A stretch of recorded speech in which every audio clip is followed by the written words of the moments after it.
Welcome to the channel PUC classroom. ಇವತ್ತಿನ ವಿಡಿಯೋದಲ್ಲಿ class 11 mathematics chapter 4 complex numbers and quadratic equation ಈ ಅಧ್ಯಾಯದಲ್ಲಿ ಬರುವಂತಹ ಆಲ್ಜಿಬ್ರಾ ಆಫ್ ಕಾಂಪ್ಲೆಕ್ಸ್ ನಂಬರ್ಸ್, ಇದರಲ್ಲಿ ಬರುವಂತಹ different operations addition, subtraction, multiplication, division, ಅದರಲ್ಲಿ ಮಲ್ಟಿಪ್ಲಿಕೇಶನ್ ಮತ್ತು ಡಿವಿಷನನ್ನು ಯಾವ ರೀತಿಯಲ್ಲಿ ಪರ್ಫಾರ್ಮ್ ಮಾಡ್ಬೋದು ಅಂತ ಕಲಿಯೋಣ. ಹಿಂದಿನ ವಿಡಿಯೋದಲ್ಲಿ ನಾವು ಎಡಿಷನ್ ಹಾಗೆ ಸಬ್ಟ್ರಾಕ್ಷನ್ ಅಂದರೆ ಡಿಫ್ರೆನ್ಸ್ ಆಫ್ ಕಾಂಪ್ಲೆಕ್ಸ್ ನಂಬರ್ಸನ್ನು ಯಾವ ರೀತಿಯಲ್ಲಿ ಪರ್ಫಾರ್ಮ್ ಮಾಡ್ಬೋದು ಅಂತ ಕಲ್ತಿದ್ದೇವೆ. ಈ ವಿಡಿಯೋದಲ್ಲಿ ಮಲ್ಟಿಪ್ಲಿಕೇಶನ್ ಆಫ್ ಟೂ ಕಾಂಪ್ಲೆಕ್ಸ್ ನಂಬರನ್ನು ಯಾವ ರೀತಿಯಲ್ಲಿ ಮಾಡ್ಬೋದು ಅಂತ ನೋಡುವ. ಮೊದಲಿಗೆ ಕಾಂಪ್ಲೆಕ್ಸ್ ನಂಬರ್ ಅಂತ ಹೇಳುವಾಗ ಅದು a+ib ಫಾರ್ಮಲ್ಲಿ ಇರ್ತದೆ. a ಅಂತ ಹೇಳಿದರೆ ಇಲ್ಲಿ ರಿಯಲ್ ಪಾರ್ಟ್, ಹಾಗೆ ib ಅಂತ ಹೇಳಿದರೆ ಇಮ್ಯಾಜಿನರಿ ಪಾರ್ಟ್. ಸೊ ಇಲ್ಲಿ ಎರಡು ಕಾಂಪ್ಲೆಕ್ಸ್ ನಂಬರನ್ನು ತೆಗೆದುಕೊಳ್ತಾ ಇದ್ದೇನೆ, z1 a+ib ಹಾಗೆ z2 c+id. ಈ ಎರಡು ಕಾಂಪ್ಲೆಕ್ಸ್ ನಂಬರ್ಸ್ಗಳನ್ನು ಈಗ ಮಲ್ಟಿಪ್ಲೈ ಮಾಡಬೇಕು ಅಂತ ಹೇಳಿದರೆ z1 ಇಂಟು z2 ಅಂತ ಮಾಡಬೇಕು ಅಂತ ಹೇಳಿದರೆ ನೀವು ಯಾವ ರೀತಿಯಲ್ಲಿ ಮಾಡ್ತೀರಾ? ಸೊ z1 ಅಂತ ಹೇಳಿದರೆ a+ib ಅಂತ ಇದೆ, ಹಾಗೆ z2 ಅಂತ ಹೇಳಿದರೆ c+id ಅಂತ ಇದೆ. ಸೊ ಮೊದಲಿಗೆ ಇಲ್ಲಿ ಮೊದಲ ಕಾಂಪ್ಲೆಕ್ಸ್ ನಂಬರ್ನ ರಿಯಲ್ ಪಾರ್ಟ್ ಏನಿದೆ ಅದನ್ನು ಎರಡನೇ ಕಾಂಪ್ಲೆಕ್ಸ್ ನಂಬರ್ನ ರಿಯಲ್ ಹಾಗೆ ಇಮ್ಯಾಜಿನರಿ ಪಾರ್ಟ್ನ ಜೊತೆ ಮಲ್ಟಿಪ್ಲೈ ಮಾಡಬೇಕು. ಸೊ ಎಯನ್ನು ಸಿ ಜೊತೆ ಹಾಗೆ ಎಯನ್ನು ಐ ಡಿ ಜೊತೆ, ಎಯನ್ನು ಸಿ ಜೊತೆ ಮಲ್ಟಿಪ್ಲೈ ಮಾಡಬೇಕು ಮೊದಲಿಗೆ, ನಂತರ ಎಯನ್ನು ಐ ಡಿ ಜೊತೆ ಮಲ್ಟಿಪ್ಲೈ ಮಾಡಬೇಕು. ಸೊ ನಮಗಿಲ್ಲಿ ಸಿಗ್ತಾ ಇದೆ A C plus A I D, ಅಥವಾ ನಾವು ಇದನ್ನು ಒಟ್ಟಾಗಿ ಬರೀಬೋದು. ಐಯನ್ನು ಸಪ್ರೇಟಾಗಿ ಇಲ್ಲಿ ಬರೆದು ಎ ಐ ಡಿ ಅಥವಾ ಐ ಎ ಡಿ ಅಂತ ಬರೀಬೋದು. ಹಾಗೆ ನಂತರ ನಾವು ಮೊದಲ ಕಾಂಪ್ಲೆಕ್ಸ್ ನಂಬರ್ನ ಇಮ್ಯಾಜಿನರಿ ಪಾರ್ಟನ್ನು ಎರಡನೇ ಕಾಂಪ್ಲೆಕ್ಸ್ ನಂಬರ್ ಜೊತೆ ಮಲ್ಟಿಪ್ಲೈ ಮಾಡಬೇಕು. ಸೊ ಇಮ್ಯಾಜಿನರಿ ಪಾರ್ಟನ್ನು ಇದರ ಜೊತೆ ಮಲ್ಟಿಪ್ಲೈ ಮಾಡಬೇಕು, ಹಾಗೆ ಇದನ್ನು ಇದರ ಜೊತೆ ಮಲ್ಟಿಪ್ಲೈ ಮಾಡಬೇಕು. ಸೊ ಆಗ ನಮಗೆ ಸಿಗ್ತಾ ಇದೆ ಐ ಬಿ ಸಿ, ಹಾಗೆ ಇದನ್ನು ಇದರ ಜೊತೆ ಮಲ್ಟಿಪ್ಲೈ ಮಾಡಿದಾಗ ಇಲ್ಲಿ ಐ ಇದೆ, ಇಲ್ಲಿ ಐ ಇದೆ. ಸೊ ಇಲ್ಲಿ ನಮಗೆ ಐ ಸ್ಕ್ವೇರ್ ಸಿಗ್ತದೆ, ಐ ಸ್ಕ್ವೇರ್, ನಂತರ ಬಿ ಮತ್ತು ಡಿ, ಬಿ ಡಿ. ಸೊ ಇಲ್ಲಿ ಸಿಗ್ತಾ ಇದೆ A C plus I A D ಇದೆ, ಹಾಗೆ ಐ ಬಿ ಸಿ ಇದೆ. ಈ ಐಯನ್ನು ಹೊರಗಡೆ ತೆಗೆದಾಗ ಇಲ್ಲಿ A D plus B C ಆಗ್ತದೆ. ಆಮೇಲೆ ಐ ಸ್ಕ್ವೇರ್ ಇದೆ, ಐ ಸ್ಕ್ವೇರ್ ಅಂತ ಹೇಳಿದರೆ ಎಷ್ಟು? ಐ ಸ್ಕ್ವೇರ್ ಅಂತ ಹೇಳಿದರೆ -1. ಐಯ ಬೆಲೆ ಎಷ್ಟು? √−1. ಸೊ √−1ನ ಹೋಲ್ ಸ್ಕ್ವೇರ್ ಮಾಡಿದಾಗ ಇಲ್ಲಿ ಸ್ಕ್ವೇರ್ ರೂಟ್ ಕ್ಯಾನ್ಸಲ್ ಆಗಿ ಸ್ಕ್ವೇರ್ ಜೊತೆ ಕ್ಯಾನ್ಸಲ್ ಆಗಿ ನಮಗೆ -1 ಉಳಿತದೆ.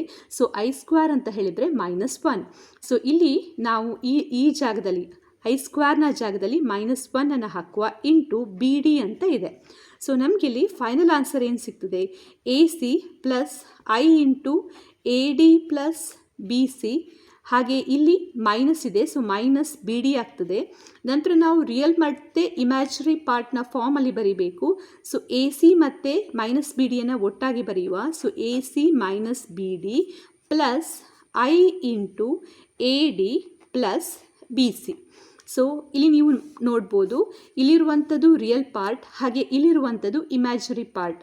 ಸೊ ಎರಡು ಕಾಂಪ್ಲೆಕ್ಸ್ ನಂಬರ್ಗಳನ್ನು ಮಲ್ಟಿಪ್ಲೈ ಮಾಡಿದಾಗ ನಮಗಿಲ್ಲಿ ಮತ್ತೊಂದು ಕಾಂಪ್ಲೆಕ್ಸ್ ನಂಬರ್ ಸಿಗ್ತದೆ. ಅದರಲ್ಲೂ ಕೂಡ ರಿಯಲ್ ಪಾರ್ಟ್ ಹಾಗೆ ಇಮ್ಯಾಜಿನರಿ ಪಾರ್ಟ್ ಅಂತ ಎರಡು ರೀತಿಯ ಭಾಗಗಳು ಇರ್ತವೆ. ಸೊ ಈ ರೀತಿಯಲ್ಲಿ ಯಾವುದೇ ಎರಡು ಕಾಂಪ್ಲೆಕ್ಸ್ ನಂಬರ್ಸ್ಗಳನ್ನು ಕೊಟ್ಟಾಗ ನೀವು ಮಲ್ಟಿಪ್ಲಿಕೇಶನ್ಸನ್ನು ಮಾಡ್ಬೋದು. ಈಗ ಇಲ್ಲಿ ಒಂದು ಎಕ್ಸಾಂಪಲನ್ನು ತೆಗೆದುಕೊಳ್ತಾ ಇದ್ದೇನೆ. ಮಲ್ಟಿಪ್ಲೈ 2 + 5i ಆ್ಯಂಡ್ 3 + 7i ಅಂತ ಇದೆ. ಇಲ್ಲಿ ಎರಡು ಕಾಂಪ್ಲೆಕ್ಸ್ ನಂಬರ್ಸ್ಗಳನ್ನು ಕೊಟ್ಟಿದ್ದಾರೆ. ಸೊ ಇಲ್ಲಿ ಈಗ ನಾವು ಮಲ್ಟಿಪ್ಲಿಕೇಶನನ್ನು ಮಾಡಬೇಕು. ಸೊ ಮೊದಲಿಗೆ z1 ಅಂತ ಹೇಳಿದರೆ 2 + 5i ಅಂತ ನಾವು ತೆಗೆದುಕೊಳ್ಳುವ, ಹಾಗೆ z2 ಅಂತ ಹೇಳಿದರೆ 3 + 7i ಅಂತ ನಾವಿಲ್ಲಿ ತೆಗೆದುಕೊಳ್ಳುವ. ಸೊ ನಾವೀಗ ಮಲ್ಟಿಪ್ಲಿಕೇಶನ್ ಮಾಡಬೇಕು. ಮಲ್ಟಿಪ್ಲಿಕೇಶನ್ ಅಂತ ಹೇಳಿದರೆ z1 ಇಂಟು z2 ಅಂದರೆ ಇಲ್ಲಿ 2 + 5i ಇಂಟು 3 + 7i. ಸೊ ಮೊದಲಿಗೆ ಮಲ್ಟಿಪ್ಲಿಕೇಶನ್ ಮಾಡುವಾಗ ಏನು ಮಾಡಬೇಕು? ಮೊದಲ ಕಾಂಪ್ಲೆಕ್ಸ್ ನಂಬರ್ನ ರಿಯಲ್ ಪಾರ್ಟನ್ನು ಇದರ ಜೊತೆ ಮಲ್ಟಿಪ್ಲೈ ಮಾಡಬೇಕು. ಸೊ ಇಲ್ಲಿ ನಮಗೆ ಸಿಗ್ತಾ ಇದೆ 2 ಇಂಟು 3 ಪ್ಲಸ್ 2 ಇಂಟು 7i. ನಂತರ ಈ ಮೊದಲ ಕಾಂಪ್ಲೆಕ್ಸ್ ನಂಬರ್ನ ಇಮ್ಯಾಜಿನರಿ ಪಾರ್ಟನ್ನು ಇದರ ಜೊತೆ ಮಲ್ಟಿಪ್ಲೈ ಮಾಡಬೇಕು. So 5i into 3, so 5i into 3 plus 5i into 7i, 5i into 7i. So 2 3s are 6, then 2 7s are 14, so 14i 5 3s are 15, so 15i. Next 5 7s are 35. I into I ಅಂತ ಹೇಳಿದರೆ I square ಆಗ್ತದೆ, so 35i square. So ಆಮೇಲೆ ನಮಗೆ ಸಿಗ್ತಾ ಇದೆ ಇಲ್ಲಿ 6 ಇದೆ, ಹಾಗೆ ಇಲ್ಲಿ ಐ ಇದೆ, ಇಲ್ಲಿ ಐ ಇದೆ. ಈ ಐಯನ್ನು ಹೊರಗಡೆ ತೆಗೆಯುವ. ಹೊರಗಡೆ ತೆಗೆದಾಗ ಇಲ್ಲಿ ಏನು ಉಳಿತದೆ? 14 ಪ್ಲಸ್ 15. ಅಥವಾ ನಾವಿದನ್ನು ಒಟ್ಟಾಗಿ ಆ್ಯಡ್ ಕೂಡ ಮಾಡ್ಬೋದು, ಯಾಕೆಂದರೆ ಎರಡರಲ್ಲೂ ಕೂಡ ಐ ಎನ್ನುವಂಥ ವೇರಿಯೇಬಲ್ ಇದೆ, ಹಾಗಾಗಿ ಇದನ್ನು ಆ್ಯಡ್ ಮಾಡಿ ಕೂಡ ಬರೀಬೋದು. ನೆಕ್ಸ್ಟ್ 35 ಐ ಸ್ಕ್ವೇರ್ನ ಬೆಲೆ ಎಷ್ಟು? -1. ಸೊ ನಮಗಿಲ್ಲಿ ಸಿಗ್ತಾ ಇದೆ 6 ಪ್ಲಸ್ 14 ಪ್ಲಸ್ 15 ಆ್ಯಡ್ ಮಾಡಿದಾಗ ನಮಗಿಲ್ಲಿ 29 ಸಿಗ್ತದೆ. So I 29. ನೆಕ್ಸ್ಟ್ ಇಲ್ಲಿ -1 ಇಂಟು 35 ಅಂತ ಹೇಳಿದರೆ -35. ಸೊ -35 ಇಂದ 6ಅನ್ನು ಕಳೆದರೆ -29. ಆಮೇಲೆ ಇಲ್ಲಿ ಐ 29 ಅಂತ ಇದೆ. ಸೊ ಈ ರೀತಿಯಲ್ಲಿ ನೀವು ಮಲ್ಟಿಪ್ಲಿಕೇಶನ್ನ ಮಾಡ್ಬೋದು. ಸೊ ಮಲ್ಟಿಪ್ಲಿಕೇಶನ್ ಮಾಡಿದಾಗ ನಮಗೆ ಮತ್ತೊಂದು ಕಾಂಪ್ಲೆಕ್ಸ್ ನಂಬರ್ ಸಿಗ್ತದೆ, ಅದು ಕೂಡ a ಪ್ಲಸ್ ಐ ಬಿ ಫಾರ್ಮಲ್ಲಿ ಇರ್ತದೆ. ಈಗ ಇಲ್ಲಿ ಇದು ರಿಯಲ್ ಪಾರ್ಟ್, ಹಾಗೆ ಇದು ಇಮ್ಯಾಜಿನರಿ ಪಾರ್ಟ್. ಇಲ್ಲಿ 29 ಅಂತ ಇದೆ, ಇಲ್ಲಿ ಕೂಡ ಅದೇ ನಂಬರ್ ಬರಬೇಕಂತೇನೂ ಇಲ್ಲ. ನಾವಿಲ್ಲಿ ತೆಗೆದುಕೊಂಡಂಥ ಲೆಕ್ಕದಲ್ಲಿ, ನಾವು ತೆಗೆದುಕೊಂಡಂಥ ಪ್ರಾಬ್ಲಮಲ್ಲಿ ಎರಡು ಕಡೆಯಲ್ಲೂ ಕೂಡ ಸೇಮ್ ನಂಬರ್ ಬಂದಿದೆ. ನೀವು ಬೇರೆ ಬೇರೆ ರೀತಿಯ ಉದಾಹರಣೆ ಅಥವಾ ಎಕ್ಸಾಂಪಲ್ಗಳನ್ನು ತೆಗೆದುಕೊಂಡಾಗ ನಿಮಗೆ ಬೇರೆ ಬೇರೆ ರೀತಿಯ ಉತ್ತರಗಳು ಇಲ್ಲಿ ಬರ್ಬೋದು. ಸೊ ನಮಗೆ ಸಿಕ್ಕಂತಹ ಮಲ್ಟಿಪ್ಲಿಕೇಶನ್ ಇದು ಪ್ರಾಡಕ್ಟ್ ಏನಿದೆ ಅದು ಕೂಡ a ಪ್ಲಸ್ ಐ ಬಿ ಫಾರ್ಮಲ್ಲಿ ಇದೆ. ನೆಕ್ಸ್ಟ್ ನಾವು ಈ ಮಲ್ಟಿಪ್ಲಿಕೇಶನ್ ಆಪರೇಷನ್ಸ್ಗೆ ಹೊಂದಿಕೊಂಡಿರುವಂಥ ಕೆಲವೊಂದು ಪ್ರಾಪರ್ಟೀಸ್ಗಳನ್ನು ಇಲ್ಲಿ ಈ ವಿಡಿಯೋದಲ್ಲಿ ಕಲಿಯುವ. ಸೊ ಪ್ರಾಪರ್ಟೀಸಲ್ಲಿ ಮೊದಲನೇ ಪ್ರಾಪರ್ಟಿ ಕ್ಲೋಷರ್ ಲಾ ಅಂತ ನಾವು ಹೇಳ್ತೇವೆ. ಇದು ಮಲ್ಟಿಪ್ಲಿಕೇಶನ್ನ ಪ್ರಾಪರ್ಟಿ. ಸೊ ಕ್ಲೋಷರ್ ಲಾ ಅಂತ ಹೇಳಿದರೆ ಎರಡು ಕಾಂಪ್ಲೆಕ್ಸ್ ನಂಬರ್ಗಳನ್ನು ನಾವು ತೆಗೆದುಕೊಂಡು ಅದನ್ನು ಮಲ್ಟಿಪ್ಲೈ ಮಾಡಿದಾಗ ಅಲ್ಲಿ ಸಿಗುವಂಥ ಪ್ರಾಡಕ್ಟ್ ಅಥವಾ ಆನ್ಸರ್ ಏನಿದೆ ಅದು ಕೂಡ ಒಂದು ಕಾಂಪ್ಲೆಕ್ಸ್ ನಂಬರ್ ಆಗಿದೆ ಅಂತ ಇದರ ಅರ್ಥ. ಸೊ ನಾವು ಹಿಂದಿನ ವಿಡಿಯೋದಲ್ಲಿ ನೋಡಿದ್ದೇವೆ ಯಾವ ರೀತಿಯಲ್ಲಿ ಮಲ್ಟಿಪ್ಲಿಕೇಶನ್ ಮಾಡಬಹುದು ಅಂತೇಳಿ. ಹಾಗೆ ಮಲ್ಟಿಪ್ಲಿಕೇಶನ್ ಮಾಡಿದ ನಂತರ ಸಿಕ್ಕಂಥ ಆನ್ಸರ್ ಏನಿದೆ ಅದು ಕೂಡ ಒಂದು ಕಾಂಪ್ಲೆಕ್ಸ್ ನಂಬರ್ ಫಾರ್ಮಲ್ಲಿ ಇರ್ತದೆ. So Z1 into Z2 is equal to Z ಎನ್ನುವಂಥದ್ದು ಕ್ಲೋಷರ್ ಲಾ ಆಗ್ತದೆ. ಆಮೇಲೆ ನೆಕ್ಸ್ಟ್ ಇಲ್ಲಿದೆ ಕಮ್ಯುಟೇಟಿವ್ ಲಾ. ಕಮ್ಯುಟೇಟಿವ್ ಲಾ ಅಂತ ಹೇಳಿದರೆ ಈಗ ಎರಡು ಕಾಂಪ್ಲೆಕ್ಸ್ ನಂಬರ್ ಇದೆ ಅಂತ ಅಂದುಕೊಳ್ಳುವ, Z1 ಮತ್ತು Z2. ಇದೆರಡನ್ನು ಮಲ್ಟಿಪ್ಲೈ ಮಾಡ್ತೇನೆ. ನೆಕ್ಸ್ಟ್ ಈಗ ಇದರ ಆರ್ಡರ್ನ ಚೇಂಜ್ ಮಾಡಿ ಮಲ್ಟಿಪ್ಲೈ ಮಾಡಿದಾಗ ಕೂಡ ಅಲ್ಲಿ ಕೂಡ ನಮಗೆ ಸೇಮ್ ಆನ್ಸರ್ ಸಿಗ್ತದೆ. ಅಂದರೆ Z1ಅನ್ನು Z2 ಜೊತೆ ಮಲ್ಟಿಪ್ಲೈ ಮಾಡಿದಾಗ ಏನು ಆನ್ಸರ್ ಸಿಗ್ತದೆ, ಹಾಗೆ Z2ಅನ್ನು Z1 ಜೊತೆ ಇಂಟರ್ಚೇಂಜ್ ಮಾಡಿ ಮಲ್ಟಿಪ್ಲೈ ಮಾಡಿದಾಗ ಸಿಗುವಂಥ ಆನ್ಸರ್ ಸೇಮ್ ಆಗಿರ್ತದೆ. ಹಾಗಾಗಿ ಇಲ್ಲಿ ಆರ್ಡರನ್ನು ನೀವು ಚೇಂಜ್ ಮಾಡಿದರೆ ರಿಸಲ್ಟ್ ನಿಮಗೆ ಚೇಂಜ್ ಆಗಿರುವುದಿಲ್ಲ. Z1 into Z2 is equal to Z2 into Z1. ಇದನ್ನು ನಾವು ಕಮ್ಯುಟೇಟಿವ್ ಲಾ ಅಂತ ಹೇಳ್ತೇವೆ. ಹಾಗೆ ಅಸೋಸಿಯೇಟಿವ್ ಲಾ ಅಂತ ಹೇಳಿದರೆ ಇದು ಮೂರು ಕಾಂಪ್ಲೆಕ್ಸ್ ನಂಬರ್ಗೆ ಅಪ್ಲಿಕೇಬಲ್ ಆಗುತ್ತೆ. ಇಲ್ಲಿ ನಾವು ಮೂರು ಕಾಂಪ್ಲೆಕ್ಸ್ ನಂಬರ್ಸ್ಗಳನ್ನು ಮಲ್ಟಿಪ್ಲೈ ಮಾಡ್ತೇವೆ. ಸೊ ಈಗ ಮೊದಲಿಗೆ Z1 ಮತ್ತು Z2 ಜೊತೆ ಮಲ್ಟಿಪ್ಲೈ ಮಾಡ್ತಾ ಇದ್ದೇನೆ. Z1 ಮತ್ತು Z2ಅನ್ನು ಮಲ್ಟಿಪ್ಲೈ ಮಾಡಿ ಅದರಿಂದ ಬಂದಂಥ ಆನ್ಸರನ್ನು Z3 ಜೊತೆ ಮಲ್ಟಿಪ್ಲೈ ಮಾಡ್ತಾ ಇದ್ದೇನೆ. ಅಂದರೆ ಇಲ್ಲಿ ಎರಡು ಕಾಂಪ್ಲೆಕ್ಸ್ ನಂಬರ್ಗಳನ್ನು ಮಲ್ಟಿಪ್ಲೈ ಮಾಡಿ ಇಲ್ಲಿ ಬಂದಂಥ ಆನ್ಸರನ್ನು ಮೂರನೇ ಕಾಂಪ್ಲೆಕ್ಸ್ ನಂಬರ್ ಜೊತೆ ಮಲ್ಟಿಪ್ಲೈ ಮಾಡ್ತಾ ಇದ್ದೇನೆ. ಸೊ ಇಲ್ಲಿ ಕೂಡ ನಾವೀಗ ಮಲ್ಟಿಪ್ಲಿಕೇಶನ್ ಮೆಥಡ್ ಏನಿದೆ ಅದನ್ನು ಆಚೆ ಮಾಡ್ಬೋದು. ಸೊ ಎರಡನೇ ಇದರಲ್ಲಿ ಏನು ಮಾಡ್ತಾ ಇದ್ದೇನೆ, Z1ಅನ್ನು ಹಾಗೆ ರಿಟೈನ್ ಮಾಡಿ Z2 ಮತ್ತು Z3 ಎರಡನೇ ಮತ್ತು ಮೂರನೇ ಕಾಂಪ್ಲೆಕ್ಸ್ ನಂಬರ್ಸ್ಗಳನ್ನು ಮಲ್ಟಿಪ್ಲೈ ಮಾಡಿ ಅಲ್ಲಿ ಬಂದಂಥ ಆನ್ಸರನ್ನು Z1 ಜೊತೆ ಮಲ್ಟಿಪ್ಲೈ ಮಾಡ್ತಾ ಇದ್ದೇನೆ. ಸೊ ಇದು ಎರಡೂ ಕೂಡ ಇಲ್ಲಿ ಎರಡೂ ಕೇಸಲ್ಲಿ ಕೂಡ ನಮಗೇನು ಆನ್ಸರ್ ಬರ್ತದೆ ಅದು ಆನ್ಸರ್ ಒಂದೇ ರೀತಿಯಾಗಿರ್ತದೆ. ಸೊ ಅಸೋಸಿಯೇಟಿವ್ ಲಾ ಏನು ಹೇಳ್ತದೆ, Z1 into Z2 into Z3 is equal to Z1 into Z2 Z3. ಹಾಗೆ ನೆಕ್ಸ್ಟ್ ಇದೆ ಇಲ್ಲಿ ಮಲ್ಟಿಪ್ಲಿಕೇಟಿವ್ ಐಡೆಂಟಿಟಿ.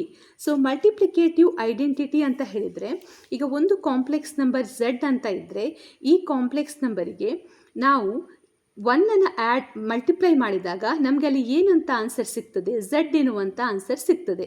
ಸೊ ಇದನ್ನು ನಾವು ಈ 1ಅನ್ನು ನಾವು ಮಲ್ಟಿಪ್ಲಿಕೇಟಿವ್ ಐಡೆಂಟಿಟಿ ಅಂತ ಹೇಳ್ತೇವೆ. ಈಗ ಇಲ್ಲಿ 1 ಅಂತ ಹೇಳಿದಾಗ ಇಲ್ಲಿ ನಾವು ಯಾವಾಗಲೂ ಕೂಡ ಕಾಂಪ್ಲೆಕ್ಸ್ ನಂಬರ್ ಫಾರ್ಮಲ್ಲಿ 1ಅನ್ನು ತೆಗೆದುಕೊಳ್ಬೇಕಾಗ್ತದೆ. ಸೊ ಹಾಗಾಗಿ ಈ ರೀತಿಯಲ್ಲಿ ಬರೀಬೋದು, Z ಇಂಟು 1 ಪ್ಲಸ್ I0 ಅಂತ ನಾವು ತೆಗೆದುಕೊಳ್ಬೋದು ಈ 1ಅನ್ನು.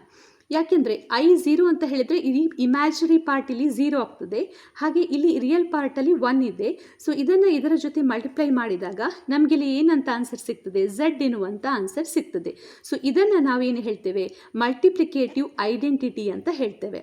ಸೊ ಒಂದು ಕಾಂಪ್ಲೆಕ್ಸ್ ನಂಬರಿಗೆ ಯಾವ ವ್ಯಾಲ್ಯೂವನ್ನು ಮಲ್ಟಿಪ್ಲೈ ಮಾಡಿದಾಗ ನಮಗೆ ಅದೇ ಕಾಂಪ್ಲೆಕ್ಸ್ ನಂಬರ್ ಸಿಗ್ತದೆ, ಆ ವ್ಯಾಲ್ಯೂ ಏನಿದೆ ಅದನ್ನು ನಾವು ಮಲ್ಟಿಪ್ಲಿಕೇಟಿವ್ ಐಡೆಂಟಿಟಿ ಅಂತ ಹೇಳ್ತೇವೆ. ನೆಕ್ಸ್ಟ್ ಇಲ್ಲಿ multiplicative inverse. So multiplicative inverse ಅಂತ ಹೇಳಿದರೆ ಇಲ್ಲಿ ನಾವೀಗ ಝೆಡ್ ಎನ್ನುವಂಥ ಕಾಂಪ್ಲೆಕ್ಸ್ ನಂಬರನ್ನು ನೀವು ತೆಗೆದುಕೊಂಡ್ರೆ ಇದಕ್ಕೆ 1/z ಇಂದ ಮಲ್ಟಿಪ್ಲೈ ಮಾಡಿದಾಗ ನಿಮಗೆ ಆನ್ಸರ್ ಇಲ್ಲಿ 1 ಅಂತ ಸಿಗ್ತದೆ. ಸೊ ಇದನ್ನು ನಾವೇನು ಹೇಳ್ತೇವೆ, ಮಲ್ಟಿಪ್ಲಿಕೇಟಿವ್ ಇನ್ವರ್ಸ್ ಅಂತ ಹೇಳ್ತೇವೆ. ಅಂದರೆ ಒಂದು ಕಾಂಪ್ಲೆಕ್ಸ್ ನಂಬರಿಗೆ ಯಾವ ವ್ಯಾಲ್ಯೂಯಿಂದ ನೀವು ಮಲ್ಟಿಪ್ಲೈ ಮಾಡಿದಾಗ ನಿಮಗೆ ಆನ್ಸರ್ 1 ಅಂತ 1 ಕೊಡ್ತದೆ, ಆ ವ್ಯಾಲ್ಯೂ ಏನಿದೆ ಇದನ್ನು ನಾವು ಮಲ್ಟಿಪ್ಲಿಕೇಟಿವ್ ಇನ್ವರ್ಸ್ ಅಂತ ಹೇಳ್ತೇವೆ. ಈಗ ಈ ಕೇಸಲ್ಲಿ ಝೆಡ್ ಮತ್ತು ಝೆಡ್ ಕ್ಯಾನ್ಸಲ್ ಆಗಿ ನಮಗಿಲ್ಲಿ ಏನು ಆನ್ಸರ್ ಸಿಗ್ತದೆ, 1 ಎನ್ನುವಂಥ ಆನ್ಸರ್ ಸಿಗ್ತದೆ. ಹಾಗಾಗಿ ಝೆಡ್ ಎನ್ನುವಂಥ ಕಾಂಪ್ಲೆಕ್ಸ್ ನಂಬರ್ನ ಮಲ್ಟಿಪ್ಲಿಕೇಟಿವ್ ಇನ್ವರ್ಸ್ ಯಾವುದಂತ ನಾವು ಹೇಳ್ಬೋದು, 1/z ಅಂತ ಹೇಳ್ಬೋದು.